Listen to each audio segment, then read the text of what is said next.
Hello and welcome to Real World Magic, where we make your life a little bit more magical. My name's Neil Trigger, I'm going to be your host, and today I'm going to show you how to turn this vodka bottle into a selection of magical potions.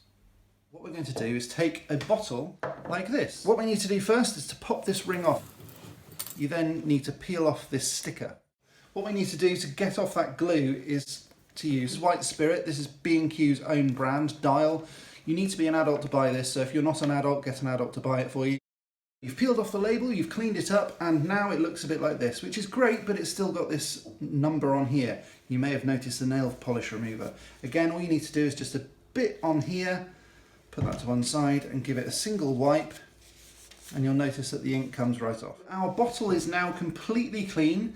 It's completely gumless. It is a little bit scratched up at some places. That's fine, because the next stage is to rough it up a bit. Just use any sandpaper that you've got. This one is a 180 grit, but it doesn't matter really. Make sure that you scratch it up properly. You want to be quite rough with it. Try not to go all in one direction either, because if you do, it will look a bit weird. Okay, I finished. So now I've got two sanded down bottles. I know you probably can't see this on camera because of the frosting. We'll get there in a second, don't worry. Raw umber, which is kind of a dark brown. Any kind of dark brown will be fine. Yellow ochre, again, kind of a light brown, almost a pale, creamy kind of colour. Black. We'll start out with the dark brown and a fairly thick paintbrush. If you're interested, these are the paints that I'm using. They're Castle Art supplies that are not being sponsored by them. I bought these on Amazon. So we'll start out with the brown, just put it all over it.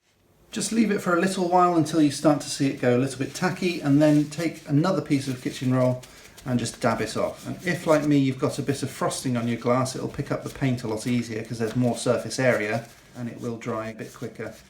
If it starts to dry a bit too quick, just dab some kitchen roll in some water and then it will just loosen off the paint a little bit more.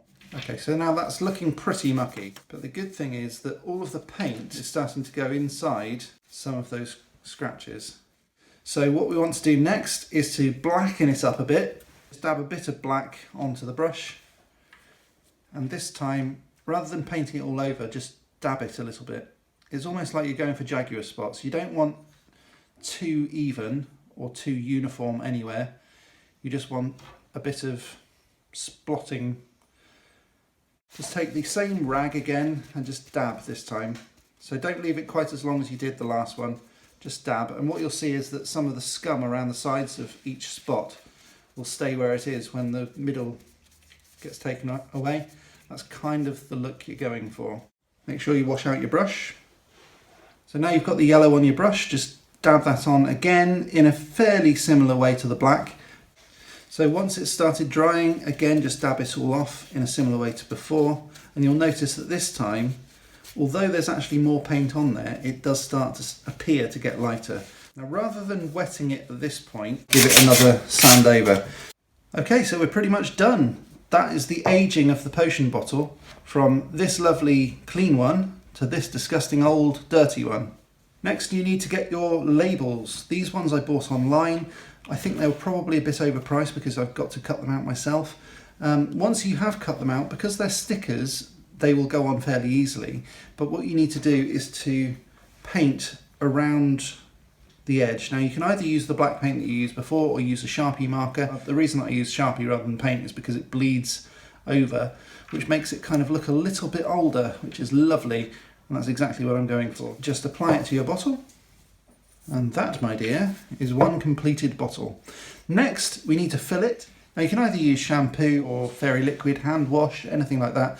Just make sure that if you are going to fill it with things that are not edible, keep them away from very young children who don't know that eating soap is a bad idea. I found the easiest way to fill this bottle is to get a very thin stream so that then you don't get any locked air bubbles that stops it from going in. So just be patient, you'll get there in the end. Great, so once that's done, just put the lid back on and your polyjuice potion, or whatever potion you're making, is finished. And that is how to make a magical potion out of a vodka bottle. The cool thing is as well that you can use any kind of shape of bottle, any size of bottle. Something like this, for example, would be fine. You can use something like this one, which I've used for Verita Serum. I haven't actually filled it yet, but you could fill that with water. You could use this sort of thing, almost like a Kilner jar. Obviously, you've got this sort of thing. You can use hand gel to fill this one. I've got these, which are medicine bottles and brandy bottles. A mixture is often very, very good. You can even use jars like this, which would work a lot better for solid objects like a bezoar. Thanks very much for watching, guys. If you enjoyed this video, please give it a big thumbs up and subscribe for more of this sort of stuff. The whole idea of this channel is to make your life more magical. So remember that little bell down there, that will let you know when I release a new video. And I've got loads of videos about this sort of stuff. Thanks very much for watching. Have a good time. Cheers.